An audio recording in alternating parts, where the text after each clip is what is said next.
Assalamualaikum warahmatullahi wabarakatuh. Salam sejahtera untuk kita semua.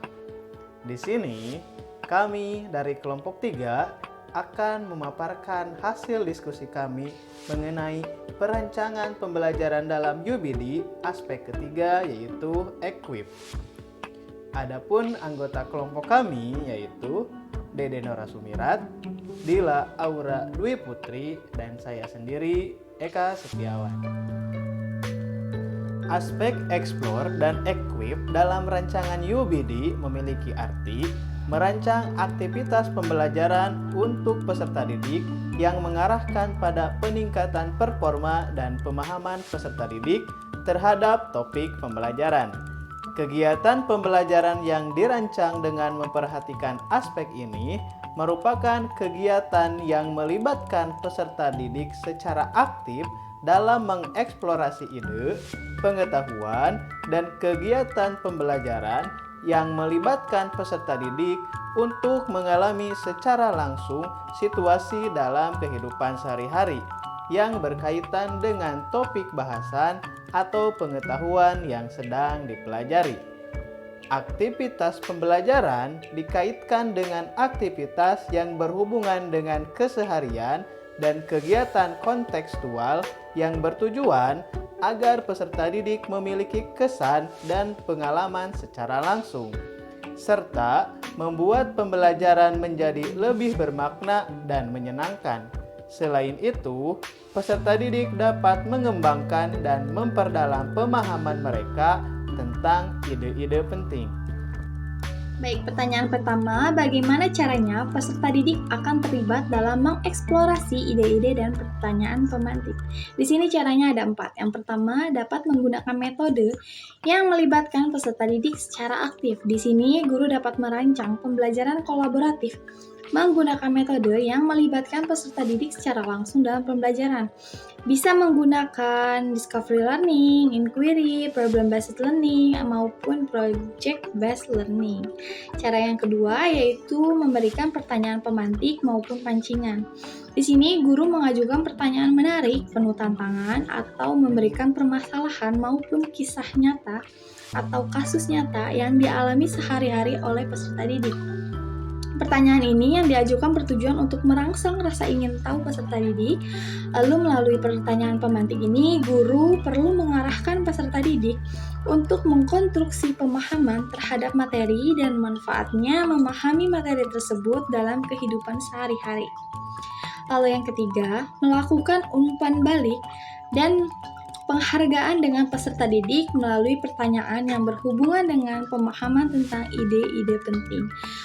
Di sini guru dapat memberikan kesempatan kepada peserta didik untuk mengajukan pertanyaan tentang topik bahasan yang belum dipahami. Selain itu, guru pun dapat memberikan stimulus pada peserta didik dengan memberikan reward atau penghargaan pada setiap peserta didik yang aktif dalam pembelajaran. Hal ini dapat dilakukan untuk memberikan motivasi bagi peserta didik agar terlibat aktif dalam pembelajaran.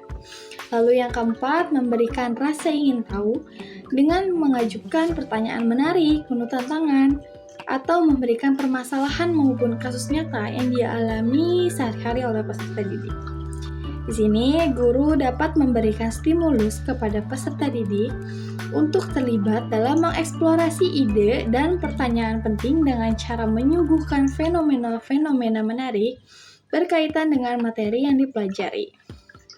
Sehingga, hal ini akan memunculkan rasa ingin tahu peserta didik, lalu akan mendorong peserta didik untuk mencari tahu jawabannya melalui kegiatan eksplorasi dan menanyakan lebih dalam tentang hal tersebut. Pemaparan selanjutnya yaitu tentang kegiatan belajar apa untuk penampilan kemampuan puncak peserta didik, pekerjaan rumah dan pengalaman di luar kelas apa yang diperlukan untuk memungkinkan peserta didik mengembangkan dan memperdalam pemahaman mereka tentang ide-ide penting. Kegiatan belajar untuk menampilkan kemampuan puncak peserta didik di generasi pendidikan abad 21 atau dinamakan dengan era milenial dapat diperoleh melalui yang pertama, Pembelajaran yang diciptakan guru adalah pembelajaran yang melibatkan penggunaan teknologi digital sesuai dengan tuntutan zaman.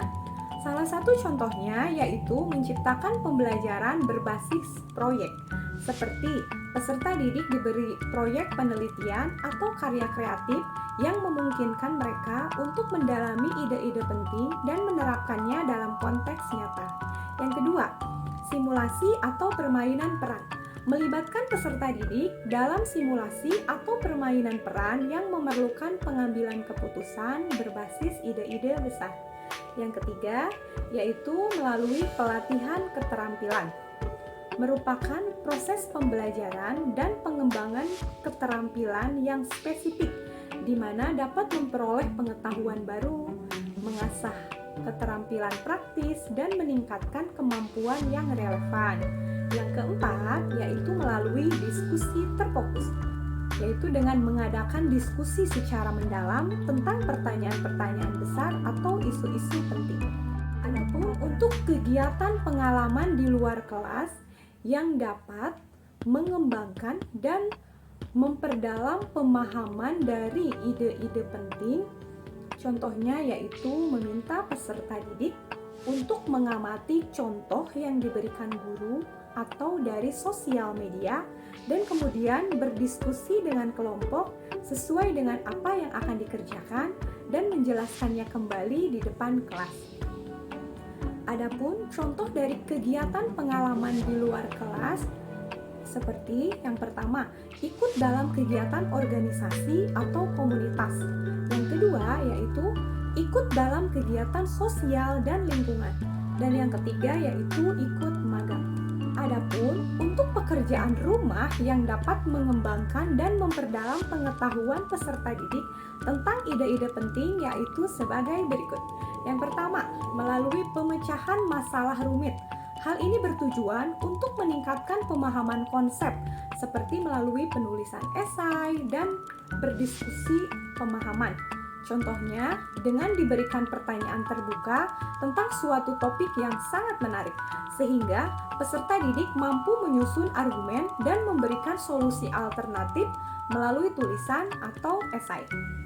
Yang kedua, yaitu pembacaan dan tinjauan literatur.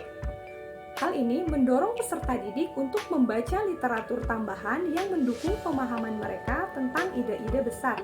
Contohnya yaitu melakukan penelitian mandiri. Yang ketiga yaitu melalui analisis penggunaan media digital. Menugaskan peserta didik untuk menganalisis artikel, video, atau berita yang berkaitan dengan ide-ide besar dan mempertimbangkan perspektif yang berbeda, seperti mengajak peserta didik untuk membuat presentasi menggunakan media PowerPoint atau menggunakan video Canva dan lain-lain. Yang keempat yaitu melalui diskusi kelompok. Meminta peserta didik untuk debat atau diskusi kelompok tentang isu-isu penting terkait dengan pelajaran yang sedang dipelajari. Yang kelima yaitu melalui simulasi. Membuat desain tugas yang melibatkan simulasi situasi tertentu di mana peserta didik harus menerapkan konsep yang telah dipelajari dalam konteks praktis. Yang keenam, yaitu jurnal refleksi. Menugaskan peserta didik untuk membuat jurnal refleksi setelah mempelajari suatu topik. Yang kelima, yaitu melalui proyek kreatif.